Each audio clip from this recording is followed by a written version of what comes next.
Of all the elements that make up a city, none is more important than the street. Streets are a city's veins, its arteries. They form its entire circulation system. They are where we want to be, and they are how we get there. They also form the biggest part of the public realm. And now, more than ever, streets are under siege. Across North America, Europe, and in fact around the world, calls are growing louder and louder for streets to be opened up to everyone.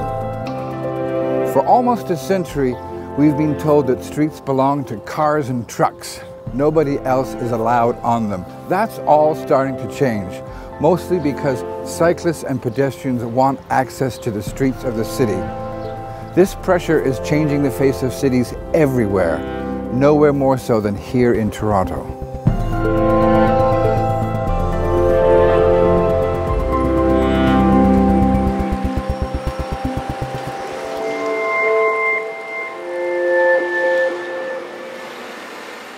A cyclist is hit every 6 hours of every day of the year. Really? A pedestrian, for that matter, is hit every 3 hours of every day of the year. I know that we'll see an increase in the number of bikes on the road.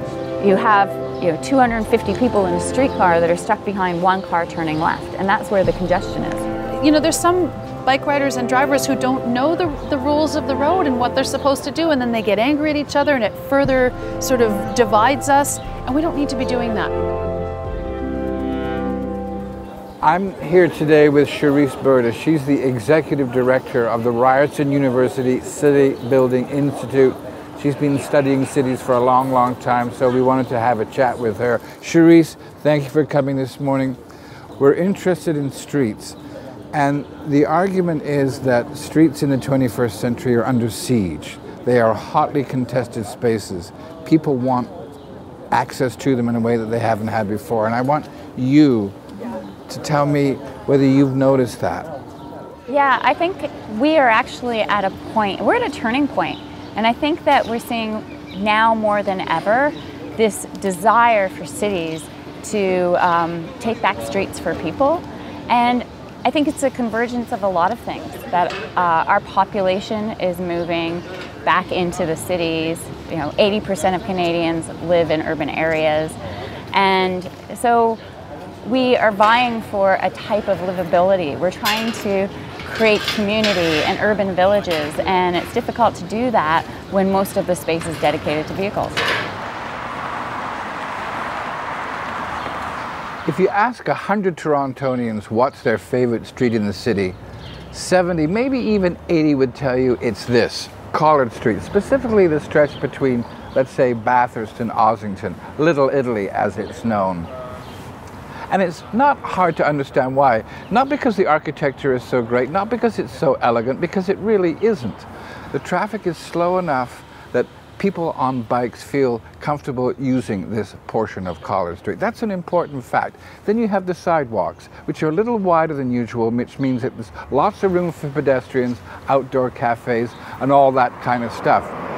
And then you've got the buildings, most of them 3, maybe 4 stories tall. They're narrow buildings, maybe 4, 5, 6 meters wide. So every few steps there's something new to engage you. Restaurants, bars, hardware stores, grocery stores, it's all here, and it's all within easy walking distance.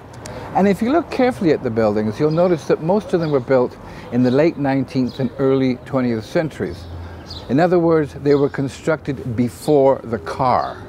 Now that would all change after World War II, and at the time not many people thought about it, but the impact on the city was profound.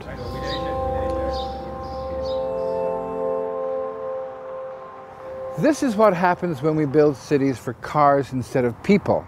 Welcome to Whitby. This is the north end of the city east of Toronto, and as you can see, the road here has been reduced to nothing more than a thoroughfare, a vehicular thoroughfare, a way to get from A to B. There are no bicycle lanes here. They would be incredibly dangerous. There are no pedestrians here, even though there is a sidewalk, which is kind of unusual for this part of town.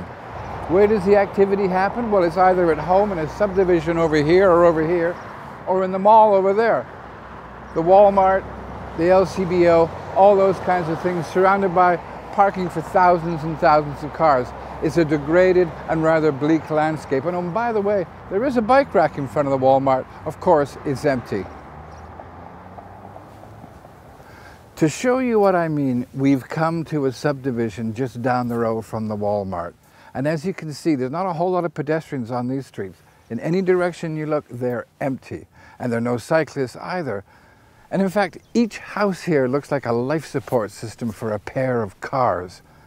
This is what happens when we design our cities for automobiles instead of people.